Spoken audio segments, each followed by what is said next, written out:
नमस्कार। एनसीईआरटी के इस विशेष कार्यक्रम में आप सभी का स्वागत है। मैं हूं सिमरन सिंह।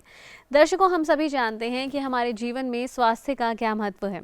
चाहे हम बात करें शारीरिक स्वास्थ्य की या फिर मानसिक स्वास्थ्य की, इसकी देखभाल करना हमारी ही जिम्मेदारी है।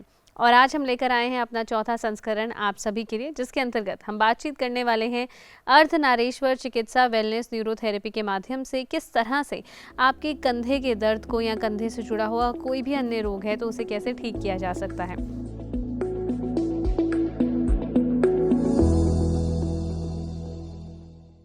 अपने पिछले एपिसोड यानी तीसरे संस्करण में हमारा बातचीत का विषय था कि गर्दन के दर्द से जुड़े हुए जो रोग हैं, जो समस्याएं हैं, उनका समाधान कैसे किया जा सकता है। और आज हम बातचीत करने वाले हैं कंधे दर्द को दूर करने के लिए अर्धनारीश्वर चिकित्सा कैसे कारगर सिद्ध होगी।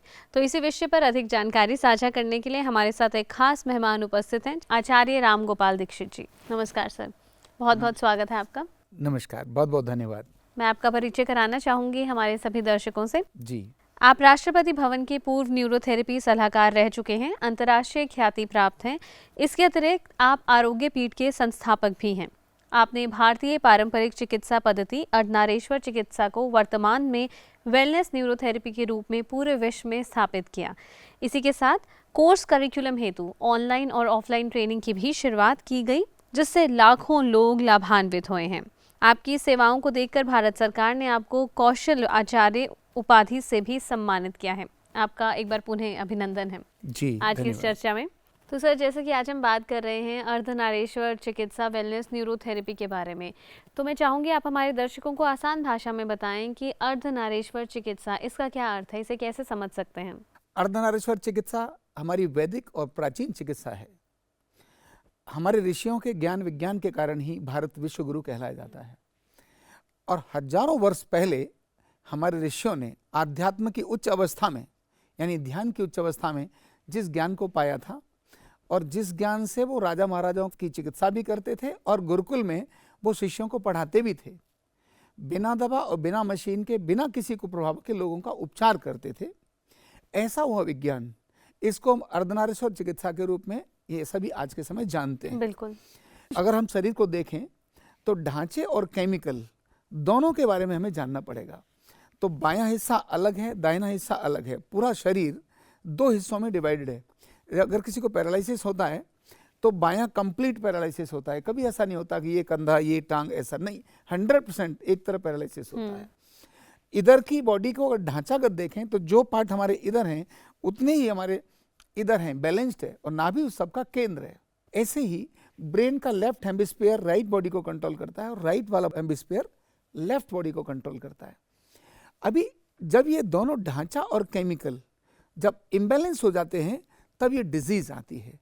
और जब ये बैलेंस, इनको अगर बैलेंस कर दें तब डिसीज ईज में कन्वर्ट हो जाती है। यानी डिसीज हजारों हो सकती हैं, लेकिन डिसऑर्डर केवल हमारे 11 सिस्टम्स के ही होंगे। डिसीज हजारों हैं, डिसऑर्डर केवल 11 हो सकते हैं, और इम्बैलेंस केवल 2 ही होंगे। उनमें से अर्धनारीश्वर का, जिसको हम एसिड और एल्कलाइन भी बोल सकते हैं, इडा पिंगला भी बोल सकते हैं, तो हम न्यूरोथेरेपी में इसको एसिड और एल्कलाइन के रूप में ही देखते हैं। बिल्कुल। तो यह अर्धनारीश्वर चिकित्सा आज के समय पर हम इस चीज को इस प्रकार से जानते हैं। यानी ये डिजीज को डिसीज को ईज में कन्वर्ट करता है, डिसऑर्डर को ऑर्डर में कन्वर्ट करता है। बिल्कुल। क्योंकि आज हम कंधे दर्द की समस्या की बात कर रहे हैं, तो सबसे पहले मैं आपसे जानना चाहूँगी कि ज़्यादातर ये समस्या किन लोगों में देखने को मिलती है। क्या ये उम्र से जुड़ी हुई है या फिर हमारे लाइफस्टाइल से जुड़ी हुई है। एक जो यूथ यंग है, मतलब अगर मैं देखूं तो 25 साल से लेकर और 50-55 साल की उम्र तक बहुत अधिक मिलती है। कुछ विशेष कारण जिनमें होंगे डायबिटीज के, उनको ये चीज 60 साल में हो सकती है, लेकिन ज़्यादातर लोगों को ये है। तो इसीलिए ये लाइफस्टाइल से जुड़ी हुई ये समस्या है। और सर, इसके क्या लक्षण हैं, कैसे पता लगाया जा सकता है कि ये कितनी सीवियर बीमारी है या कितना सीवियर दर्द है किसी को। कैसे कैसे सिम्टम्स इसके आ सकते हैं, जिनके बारे में आपको बताऊंगा, और हमारे दर्शक भी शुरुआती चीज़ों को अगर जान लेंगे तो उसके कारण से आने वाली समस्या को हम पहले ही रोक सकते हैं। बिल्कुल। सिम्टम्स में जैसे कंधा दर्द है, मतलब राइट या लेफ्ट कोई भी एक दर्द हो सकता है, तो कंधे में शुरुआत में कहीं स्टिफनेस हो सकती है किसी एक पर्टिकुलर मूवमेंट पर। जैसे मान लो मैं ये कंधा है, हल्का इधर ऐसे बाजू लेके जा रहा हूँ, ये मेरी बाजू इधर नहीं घूम रही है, इसका मतलब कंधे में दर्द हो रहा है। यहाँ दो प्रकार के कंधे दर्द हो सकते हैं। एक है जिसके अंदर कंधा दर्द है लेकिन मूवमेंट पूरी है, दूसरा जिसमें दर्द है लेकिन मूवमेंट भी रिस्ट्रिक्टेड है, जिसको हम फ्रोजन शोल्डर भी बोल देते हैं जी। इन दोनों के सिम्टम्स अलग अलग हो सकते हैं। जब अगर हम हाथ उठाएं, पूरा हाथ उठाया, हाथ उठाकर ऊपर लेकर गए, जैसे नीचे लेकर आएंगे तो ड्रॉप करने में, नीचे करने में दर्द आ गया, है ना। फिर मूवमेंट कंधे की इजी नहीं है तो कंधा फ्रिज हो गया, फ्रोजन हो गया, या उस एरिया में दर्द आ गया, ऐसे ही पर्टिकुलर इसके सिम्टम्स आते हैं। लेकिन शुरुआती समय में उंगलियां सो सकती हैं, कोहनी में दर्द हो सकता है, मसल्स में इस एरिया में दर्द हो सकता है, किसी पर्टिकुलर एक जगह पर दर्द हो सकता है, ऊपर की तरफ दर्द हो सकता है, किसी मूवमेंट को ले जाने में, हाथ को पीछे ले जाने में दर्द हो रहा है। ऐसा अगर होगा तो हम मान के चलेंगे कि ये फ्रोजन शोल्डर या कंधे दर्द की तरफ हम जा रहे हैं। तो इस दर्द के पीछे क्या मुख्य कारण है, ये अक्सर क्यों लोगों में देखने को मिलता है? हाँ, कंधे दर्द के कारण बहुत स्पेसिफिक भी हैं, लेकिन मैं आपको उनके बारे में चर्चा करता हूँ। एक तो है कि इमीडिएट कोई घटना घट गई, जैसे हमारे को चोट लग गई जी, कोई एक्सेस हमने एक्सरसाइज कर ली, तो हमारा जो यहाँ रोटेटर कफ है, ये जो जिसको हमारे कंधे को मूवमेंट करने के लिए एक बहुत बड़ा रोल प्ले करता है, वो 4 मसल्स को मिला करके वहाँ बनता है, वहाँ टेंडन्स भी होते हैं। अगर उन टेंडन्स के अंदर इन्फ्लामेशन आ जाए, मैं बात कर रहा हूँ आज के मॉडर्न साइंस की, साथ में अर्धनारीश्वर की बात भी कर रहा हूँ, मैं दोनों विषयों को साथ साथ में रखूंगा, क्योंकि वो रोटेटर कफ में कभी तकलीफ आती है, हल्का इन्फ्लामेशन हो जाता है, या जो वर्सा है वहाँ अगर उसके अंदर इन्फ्लामेशन आ जाए, इसको वर्साइटिस बोल देते हैं, तो उस लोकल एरिया का दर्द प्रारंभ हो जाता है और वही वहाँ स्टिफनेस लेती है। अभी अर्धनारीश्वर के हिसाब से अगर बताएं तो शरीर में अगर एसिड बढ़ेगा तो मसल्स लूज हो जाएंगी, और एल्कलाइन बढ़ेगा तो मसल्स में कंस्ट्रक्शन हो जाएगा, मतलब मसल्स टाइट हो जाएंगी। तो जैसे ही हमारा शुरुआत में इन्फ्लामेशन होती है तब उस समय मसल्स तो लूज होती हैं, एसिड बढ़ा हुआ है, लेकिन धीरे धीरे उस एरिया में स्टिफनेस आती है, फिर कैल्सिफिकेशन होना शुरू हो जाता है, जिससे मूवमेंट होना कम हो जाती है। तो एक है कि व्यक्ति की जो लाइफस्टाइल है उसके कारण से तकलीफ आती है, जैसे सिर के नीचे हाथ लगा के सोना, ये भी कंधे दर्द का कारण हो सकता है। जैसा मैंने कहा, जर्क है, इंजरी है, एक्सरसाइज है, ये भी इसका कारण हो सकता है। एक स्ट्रेस के कारण से भी कंधे का दर्द आता है, तनाव तो बड़ी कॉमन चीज है।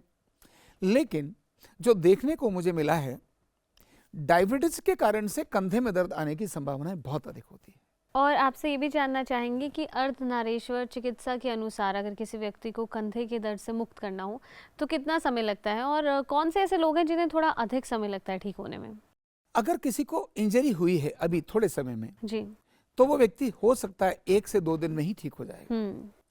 लेकिन अगर कोई दूसरी बीमारी के कारण से आया है, जैसे रेमेटॉइड आर्थराइटिस के कारण आया है जी, एनक्लोजिंग स्पॉन्डिलाइटिस के कारण आया, किसी अन्य बीमारी के कारण यानी कोई पहले से ही कोई और समस्या कोई है, बीमारी भी थी जो इन्फ्लेमेटरी डिजीज थी, उसके कारण से अगर ये आया है, तब फिर इसको ठीक होने में समय लग जाएगा। हाँ, ये सारे रोग जितने भी हैं ये बात रोग होते हैं, जो दर्द वाले हैं बात रोग होते हैं। वायु बढ़ती है तब ये दर्द का कारण बहुत बड़ा बनता है। तो अर्धनारीश्वर का इम्बेलेंस होना, इधर से वायु बढ़ गई और तो हल्की भी चोट लगेगी तो फ्रोजन शोल्डर हो जाएगा। फिर भी क्या कोई निर्धारित समय है कि हम कह सकें कि इसके अंतर्गत तो आप ठीक हो ही जाएंगे? हाँ, डायबिटीज वाले व्यक्ति को मुझे लगता है कभी कभी 1.5-2 महीने भी लग जाते हैं, अदरवाइज तो 2 दिन से लेकर के 20 दिन के अंदर अधिकांश रोगी कंधे दर्द के ठीक हो जाते हैं। और कुछ तो ऐसे ही होते हैं जो पहले दिन ही आए, एक ही ट्रीटमेंट किया और कंधा दर्द ठीक हो गया। बिल्कुल। और सर, जैसे आप इतने सारे पेशेंट्स का रोज़ इलाज करते हैं, कोई ऐसा वाक़या आपको याद आ रहा हो, कोई उदाहरण आप हमारे दर्शकों के साथ साझा करना चाहते हो? हाँ बिल्कुल, मेरे जीवन की तो ऐसी अनेक घटनाएं हैं सिमरन जी, जिनको देखकर मैं खुद भी प्रेरणा लेता हूँ। मुझे लगता है कि एक बहुत अद्भुत चीज़ है। मैं भी जैसा सारे आप जानती हैं कि सारी दुनिया के अंदर न्यूरोथेरेपी सीखे हुए मेरे छात्र हैं जो ऑनलाइन लर्निंग इन्होंने की है, ट्रेनिंग की है, उन्हीं में से कनाडा के अंदर भी कुछ हैं।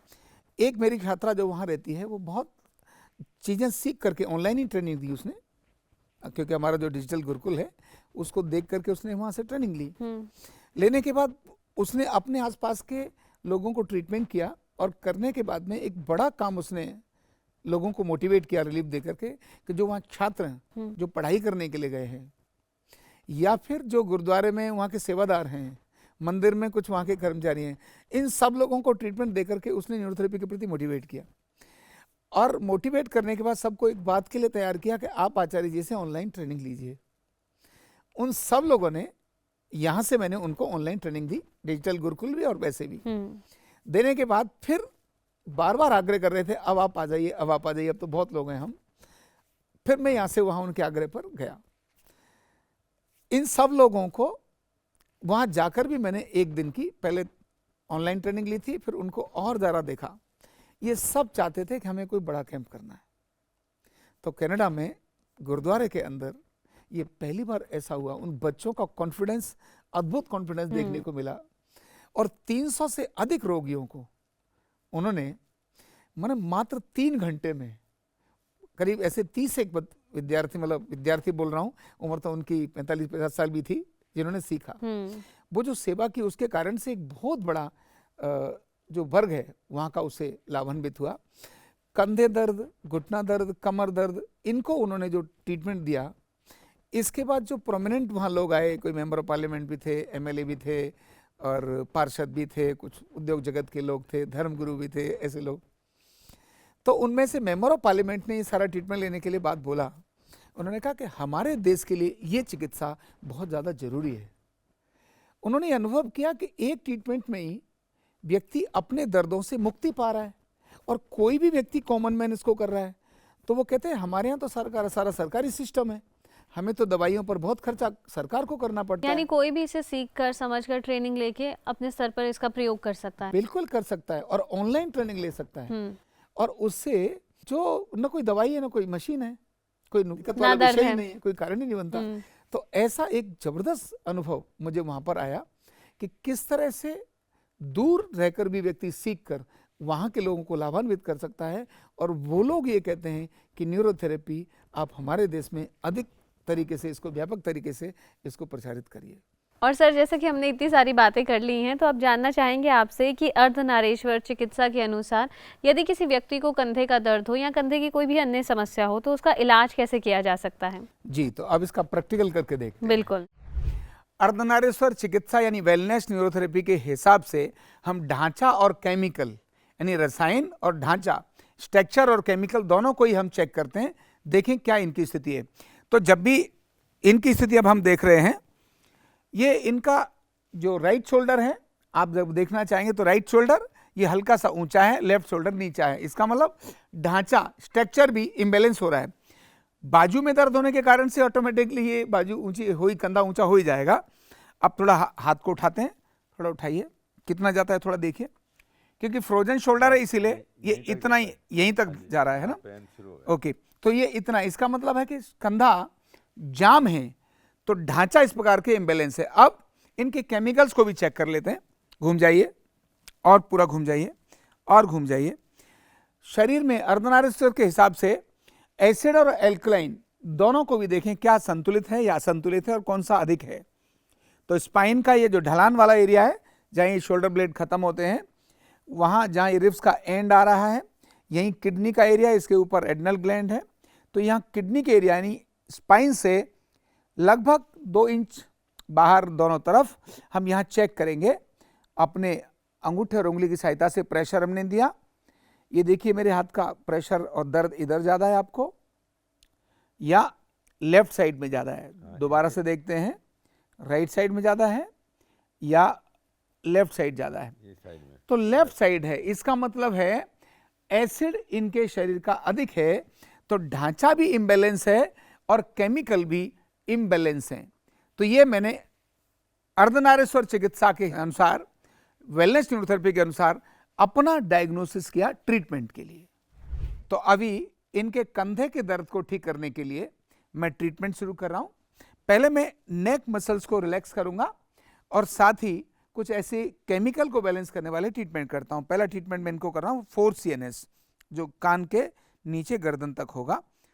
1 2 3 4, पहले लेफ्ट साइड में 4 पेयर्स, इसके बाद मैं दे रहा हूं राइट साइड में 1 2 3 4 पेयर राइट साइड में दिया। अभी मसल्स को लूज करने के लिए मेरी ये 5 उंगलियां ऐसे हैं और मैं इनके बिल्कुल कान के ऊपर जहाँ हमारा खोपड़ी है वहाँ से शुरू किया।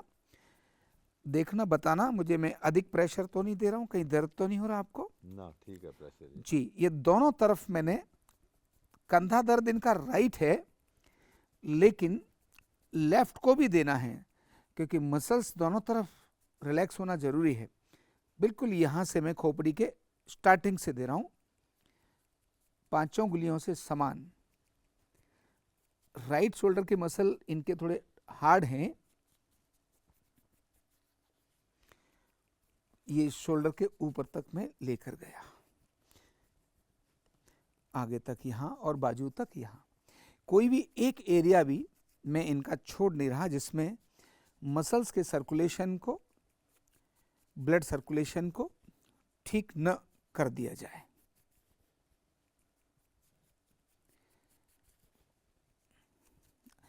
जब मैं स्पाइन के मध्य में आया वहाँ से अभी राइट था, अब यहाँ से मैं लेफ्ट साइड मैंने इसको अपने हाथ को मूव किया और धीरे धीरे मैं अपने स्थान से अब आगे भी बढ़ता जा रहा हूँ। अभी मैंने नेक मसल्स को रिलैक्स किया है।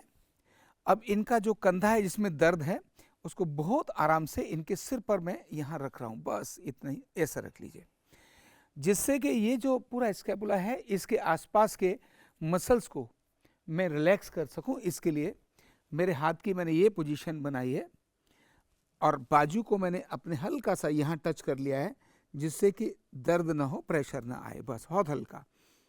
और बाएं हाथ से केवल जो हमारा शोल्डर ब्लेड है इसके पास में ही मैं ऊपर से नीचे अधिक प्रेशर के साथ ये क्लॉकवाइज कर रहा हूँ। इसको हम अपनी भाषा में राइट, क्योंकि राइट कंधे में इसीलिए FZCW ऐसा बोलते हैं।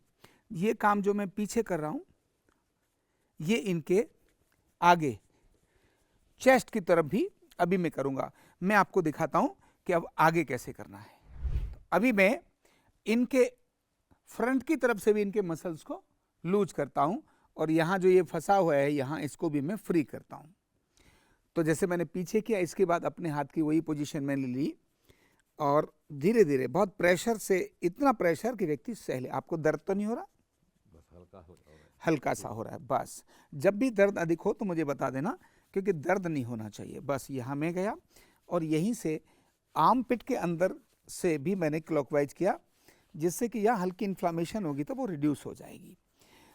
फ्रंट के मसल्स को मैंने ऊपर से नीचे की तरफ, ये क्लॉकवाइज और एंटी क्लॉकवाइज दोनों कैसे भी कर सकते हैं। बस ये मैंने यहाँ ऐसे किया, ढीला ढीला छोड़ दीजिए और हल्की सी मूवमेंट में दे रहा हूँ इनके बाजू को। ये पीछे हल्का सा प्रेशर दिया है मैंने अंगूठे से, जहाँ पर शोल्डर ब्लेड है वहाँ, बस धीरे धीरे जितना जाता है उतना ही लेके जाएंगे। बस धीरे से नीचे रख लीजिए। तो ये अभी मैंने इनके कुर्सी पर बिठा करके शोल्डर के मसल्स को थोड़ा रिलैक्स किया है। अब केमिकल बैलेंस करने के लिए मैं इनको जमीन पर लिटाकर वो वाला ट्रीटमेंट अप्लाई करूंगा। तो एसिड और केमिकल्स को बैलेंस करने के लिए पहले मैं इनका जो लेफ्ट पैर है उसकी सबसे छोटी उंगली, जिसको हम CNS1 OB1, इसको मैं ट्रीटमेंट करता हूँ। CNS1 OB1 यानी सबसे छोटी। देखिए कैसे, ये मैंने ऐसे पकड़ा दोनों तरफ, हल्का सा धीरे से प्रेशर, जैसे मैं नट कसते हैं ऐसे मैं कस रहा हूँ और ये मैं 20 टाइम करूँगा। इसी प्रकार इसको अपोजिट डायरेक्शन में भी ऐसे भी 20 टाइम मैंने ऐसा किया। इसका संबंध क्योंकि लेफ्ट पैर की है, फिर थोड़ा और ऊपर लाकर यहाँ भी मैंने 20 टाइम किया।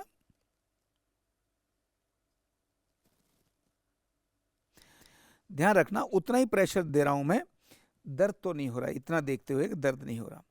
इसको मैंने 20 टाइम किया इस उंगली को। इसके बाद अब मैं एसिड को बैलेंस करने के लिए राइट जंघा पर यहाँ से 3 हिस्सों में, तो पहले मैंने दोनों हाथों के एक साथ प्रेशर डाला जंघा के ऊपरी भाग पर, 2 3 4 5 6 सेकंड के लिए, फिर मिडिल 1 2 3 4 5 6, फिर लोअर 1 2 3 4 5 6। इसके बाद दाहिनी बाजू के नीचे हल्का सा ये मैंने ये लगाया पिलो कंधे के नीचे, क्योंकि यहाँ प्रेशर डालूंगा कंधा ठीक से दर्द न हो। तो दाहिनी जंघा 1 2 3 पॉइंट पर और दाहिनी बाजू एक ही जगह पर केवल। ये मैंने कंधे पर शोल्डर ब्लेड के पास प्रेशर एक साथ 1 2 3 4 5 6। ये हाथ राइट मेरा वही है, केवल लेफ्ट हाथ मिडिल में गया। 1 2 4 5 6। लोअर घुटने से ऊपर, ये केवल इनकी लेफ्ट किडनी को एक्टिवेट करके एसिड और एल्कलाइन बैलेंस करने के लिए काम में कर रहा हूं। ये मैं 2 राउंड कंप्लीट कर रहा हूं। 5 6 1 2 3 4 5 6। अगर इनका एसिड अधिक बड़ा होता तो ये मैं 3 राउंड कंप्लीट करता। 5 6। इसके बाद आप दाहिनी तरफ करवट ले लीजिए और अपना बायां पैर मोड़कर इसके ऊपर रख दीजिए। धीरे से, बहुत आराम से जाना, किसी तरह का कोई दर्द ना हो। बस बस केवल इतना। अभी मैं इनकी बाईं किडनी को लेटरली एक्टिवेट करूंगा, जिससे एसिड फिल्टर थोड़ा अधिक हो और एसिड एल्कलाइन बैलेंस हो जाए। 3 जगहों पर उसी तरह से प्रेशर मेरा जाएगा। 1 2 3 4। ये 4 से 6 सेकंड तक ले सकते हैं। 2 3 4। ये मैं 3 राउंड कंप्लीट करूंगा अभी।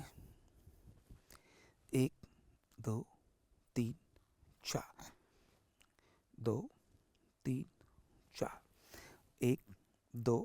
इस पॉइंट का नाम जो मैंने पहले दिया था उनका नाम था LK1, और ये जो पॉइंट में प्रेशर दे रहा हूं अर्धनारीश्वर चिकित्सा के हिसाब से ये LK2 है। तो LK1 और LK2 मैंने दिया और फिर हल्की सी ये मैंने यहाँ धीरे धीरे इन जगह पर थोड़ा और प्रेशर दिया, धीरे से रबिंग कर दी और पैर के नीचे तक मैं ऐसे लेकर गया। अब आप सीधा लेट जाइए। LK2 देने के बाद अब मैं इन्हें LU1 दूंगा, ओनली लेफ्ट साइड, यानी ये लंग्स को एक्टिवेट करने के लिए है। धीरे से हाथ को ऐसे रख लीजिए। लंग्स का मतलब हो गया शोल्डर ब्लेड के बिल्कुल पास में, यहाँ फ्रंट चेस्ट के बिल्कुल पास में। 1 2 3 4 5 6 7 8 9 10 11 12 12 बार मैंने रबिंग दी। अब आप धीरे से उल्टा लेट जाइए। ये मैंने इनका एसिड बैलेंस किया है। धीरे से लेट जाइए, बाजू को ध्यान में रखते हुए, और चेस्ट के नीचे तकिया लगा लीजिए। ठीक से जितना संभव हो बाजू उतना रख लीजिए। बस अब ये राइट शोल्डर को मैं ये क्लॉकवाइज करूँगा, वहाँ जहाँ इनको पेन है। ये मैं देखना जरा कहाँ दर्द है। ये मुझे लगता है यहाँ ज़्यादा दर्द है आपको, है ना? यहाँ ज़्यादा है। ओके, तो हथेली की सहायता से मैंने शोल्डर को क्लॉकवाइज किया।